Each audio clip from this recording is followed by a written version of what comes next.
तो फाइनली आज लिस्टिंग होने वाली है टेम्सन आईपीओ की। और ग्रे मार्केट प्रीमियम तो काफ़ी शानदार है। जिसको मिला है भाई आज रात तो उसको नींद नहीं आएगी, क्योंकि जल्दी से लिस्ट हो, पैसे डबल हो, वो सारी चीज़ें मतलब चलती रहती है। कैलकुलेशन आपका चलता रहेगा कि इतना लिस्टिंग होगा तो इस प्राइस पे होगा तो इतना गेन मिलेगा, इस प्राइस पे होगा तो इतने पैसे हो जाएंगे मेरे। तो ये कैलकुलेशन चलता रहता है जिनको पहली बार अलॉटमेंट मिला रहता है। और ग्रे मार्केट प्रीमियम 330 रुपीज़ के आसपास है, यानी 110% के आसपास की जीएमपी, जो काफ़ी शानदार है। लेकिन प्रॉफिट बुक करना है, क्या करना है, इसके बारे में हम इस वीडियो में बात करेंगे। फाइनल जीएमपी 110% है। अब प्राइस जो ग्रे मार्केट प्राइस है वो सेटल हो चुके हैं। तो प्रीवियस आईपीओ जब लिस्ट हुआ था उसके बारे में एक बार चेक कर लेते कि उसमें लिस्टिंग के बाद क्या सिनारियो आया था, प्रॉफिट बुकिंग आई थी या क्या हुआ था, क्योंकि इससे अंदाजा लग जाएगा कि प्री मार्केट में जो बाई करने वाले हैं वो कैसे क्या करने वाले हैं। कि प्री मार्केट में अगर आपको सेल करना है तो अब आप कैसे प्राइस एक्शन को पहचानेंगे, बाई करना है तो क्या करना पड़ेगा, ये सारी चीजें आप समझ जाओगे। तो सबसे पहले हम देख लेते हैं चार्ट, क्योंकि इंपॉर्टेंट है। प्रीमियम एनर्जी जो 100% लिस्टिंग हुई थी, उसके बाद से तुरंत प्रॉफिट बुकिंग, सेम डे में ही प्रॉफिट बुकिंग आ गई थी। 990 का हाई लगा था और वहाँ से 50 रुपये प्रीमियम गिर गए थे, और जो लो लगा था वो 800 के आसपास, मतलब 990 800, मतलब 90 रुपये प्रीमियम गिर गए थे। टाटा टेक्नोलॉजी मतलब पहले दिन जो ओपन हुआ था 150% के आसपास इसकी लिस्टिंग हुई थी, लेकिन उसके बाद से लगातार प्रॉफिट बुकिंग हुई और आज आपको पता है कि वो कहाँ पे है, ट्रेड कर रहा है। भारत कुकिंग कोल जिसकी लिस्टिंग 98% के आसपास हुई थी और अभी वो कहाँ ट्रेड कर रहा है आपको पता ही है, लगातार प्रॉफिट बुकिंग आई थी। तो कहने का मतलब ये है कि पहले दिन इसमें भी प्रॉफिट बुकिंग आई है, यहाँ पे भी बुकिंग आई है, और भारत कुकिंग में भी बुकिंग आई है। मतलब कि जब भी कोई आईपीओ 100% लिस्ट होता है तो उसमें बुकिंग आनी ही आनी है, ये मेरा कहने का मतलब है। अब एक और चीज हम देख लेते हैं। तो जब भारत कुकिंग कोल की लिस्टिंग हो रही थी तो आप देखोगे तो लगभग लगभग लिस्टिंग होने के बाद भी, मतलब कि यहाँ पे प्राइस सेटल हो गए थे 96% के आसपास, और बीएसई पे 96.57 पे हुआ था और एनएसई पे 95.65 पे सेटल हुआ था प्राइस। लेकिन उसके बाद अगर आप देखोगे तो ये बायर्स अभी भी काफी सारे हैं, मतलब कि 90% बायर अभी भी देखने को मिल रहे थे इसमें। सेम डे के बारे में बात कर रहा हूं मैं। और उसके बाद जब एक बार थोड़ा सा और आगे जाते हैं, जब लिस्ट हुआ तो क्या हुआ, मतलब कि अभी तो आपको लग रहा है कि बायर्स तो काफी स्ट्रांग है। तो ठीक है, ये क्लिप प्ले करता हूँ थोड़ा सा ये।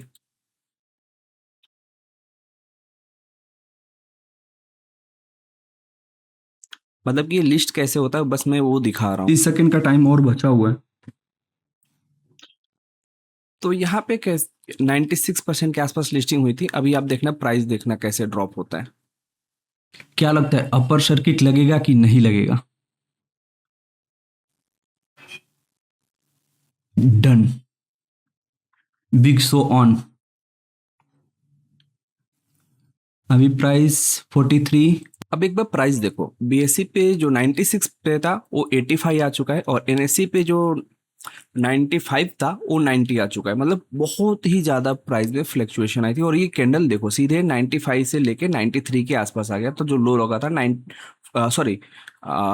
45 से लेके सीधे 42 के आसपास आ गया था। ये सेम चीज में अगर आपको, अब इस आईपीओ की लिस्टिंग हुई थी 120% के आसपास, यहाँ पे आपको दिख रहा होगा, थोड़ा जूम करके भी आप देखोगे तो 120% के आसपास की लिस्टिंग हुई थी इस आईपीओ की। और यहाँ पे भी मुझे अलॉटमेंट मिला था, तो 17,800 के आसपास प्रॉफिट दिख रहा था यहाँ पे। तो आप देखोगे तो 120% के आसपास लिस्ट हुआ था। अब थोड़ा सा इसको और आगे मैं करता हूँ। अब जो 1,000 का प्राइस था वो करेक्शन होके 880 के आसपास आ गया। तो सोचो कितना बड़ा यहाँ पे डंप हुआ था। और मैं सारे बैक टेस्ट इसलिए आपको बता रहा हूँ ताकि कभी कभी ऐसा दिन आता है जब 100% जीएमपी वाले आईपीओ मिलते हैं तो हमें क्या करना चाहिए वो हमें क्लियर है। तो अब हम आ जाते हैं स्ट्रैटेजी के बारे में। तो आई होप मैंने 2-3 फिट बैक टेस्ट दिखाया आपको, तो ये चीज़ें आपको क्लियर हो गई होगी कि क्या करना है। बहुत सारे लोग ऐसे डिटेल में डीप एनालिसिस करके नहीं बताते, बेच दो, सेल कर दो, ये कर दो, नहीं। जो प्रीवियस हो चुका है उस बेस पे ही हम बात करेंगे। तो यहाँ पे एक चीज कॉमन है, प्रॉफिट बुक करना बहुत ज्यादा इंपॉर्टेंट है, क्योंकि बहुत लकी हो कि आपको एक लॉट इसमें मिला हुआ है। तो इसमें आपको प्रॉफिट बुक डेफिनेटली करना है। कैसे करना है, अगर आप यहाँ पे देखोगे तो 50 शेयर आपको मिले होंगे। सबसे पहला काम 25 शेयर आपको प्री मार्केट में निकालना है। कब? जब 110 115% का गेन आपको दिख रहा है सामने। सबसे पहला काम ये करना है कि 50% 60% एटलीस्ट निकाल लो। उसके बाद 10%, 5% और ऊपर चला जाए कोई प्रॉब्लम नहीं, क्योंकि वैल्यूएशन नाम की तो चीज होती ही नहीं है। क्योंकि आपको लगेगा कि देखो इंसान ऐसा चीज है ना दोस्त, कि उसको मतलब कि पहले हम कैसे थे, 10%, 20% वाले जीएमपी के लिए एक लॉट मिल जाए, एक लॉट मिल जाए। अब 100% मिला है जीएमपी और 100% गेन भी मिल रहा है, तब हम फिर वो लास्ट के 5% के लिए ना हम परेशान हो जाएंगे एकदम कि नहीं बेचना नहीं है, होल्ड करना है, अपर सर्किट लगेगा, और उसके बाद ही हम नुकसान कर बैठते हैं, जो मिला है उसमें से भी चला जाता है। तो ऐसी चीजें इसमें तो हमें नहीं करना है। सबसे इंपॉर्टेंट चीज, डेफिनेटली अगर मैं कल मतलब आज के दिन लाइव नहीं आता हूँ, आपको टेलीग्राम पे गाइड कर दूंगा कि क्या करना है, होल्ड करना है प्री में या प्री में पूरा सेल करना है। लेकिन मेरा सजेशन यही रहेगा, और मैं खुद प्री मार्केट में सेल करने वाला हूँ, मैं बता दे रहा हूँ। 50% क्वांटिटी में सेल करूंगा, 50% होल्ड करूंगा विथ एसएल, अगर डिमांड काफी स्ट्रांग रहता है 90% के आसपास। क्योंकि भारत कुकिंग और प्रीमियम एनर्जी में जाके आप देखना, डिमांड रहने के बावजूद भी वो नीचे आया था। तो जो प्री में सेल किए थे वही प्रॉफिट में थे। सिर्फ टाटा टेक में ऐसा नहीं हुआ था, क्योंकि टाटा टेक पहली 12 साल बाद कोई आईपीओ लेके आया था, तो काफी हाइप बना हुआ था वहां पे। उसके बाद से जिन्होंने टॉप पे बाई किया था, हम लोग 1320 पे निकल गए थे, लेकिन जिन्होंने टॉप पे बाई किया था वो आज तक फंसे ही रह गए थे। तो ये गलती आपको बिल्कुल नहीं करनी है मेरे दोस्त। बाकी मैं तो गाइड ही कर दूंगा अगर लाइव नहीं आया, क्योंकि रक्षाबंधन है आज, तो लाइव नहीं आऊंगा तो टेलीग्राम पे डेफिनेटली गाइड करूंगा। हर 5-10 मिनट में कैंडल और चार्ट पैटर्न आपको भेजता रहूंगा, डिमांड क्या है, सप्लाई क्या है, वो सारी चीजें भेजता रहूंगा। तो आप टेलीग्राम चैनल जाके ज्वाइन कर सकते हो। लेकिन इतना बैक टेस्ट दिखाने के बाद भी अगर आपको 5 या 10% के ऊपर वाली लालच है, तो फिर आप रिस्क ले सकते हो। मतलब मैंने तो आपको बैक टेस्ट दिखाया, कैंडल स्टिक, सारी चीजें दिखाई, इतना सब चीज, मतलब कि आप जाके दूसरे के भी लिस्टिंग डे स्ट्रेटेजी वीडियो देख लेना, इतना बैक टेस्ट डीप में कोई नहीं जाता है।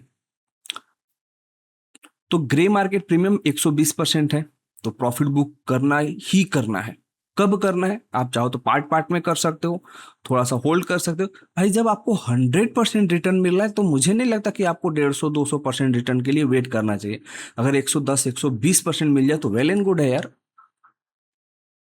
तो मिलते हैं एक नए वीडियो में, तब तक के लिए बाय बाय, टेक केयर। और कल स्ट्रेटेजी अपनी सिंपल ही रहेगी, माइंडसेट एकदम क्लियर रखना कि चलो मुझे प्रॉफिट बुक करना है। भले ही आप 20 क्वांटिटी ही निकालो प्री मार्केट में, 30 क्वांटिटी को आप एसएल के साथ ट्रेल करते रहो। अगर आपको रिस्क लेना है तो एसएल के साथ ट्रेल करते रहो, बिल्कुल रिस्क नहीं लेना है। आपको 100% मिल रहा है, आप लकी हो, आपको अलॉटमेंट मिला है, तो फिर आप चाहो तो प्री मार्केट में पूरी की पूरी क्वांटिटी सेल करके रक्षाबंधन एंजॉय कर सकते हो, और अपने अपने बहन को ऊपर का जो प्रॉफिट है 1000-2000 रुपये उसमें से दे सकते हो।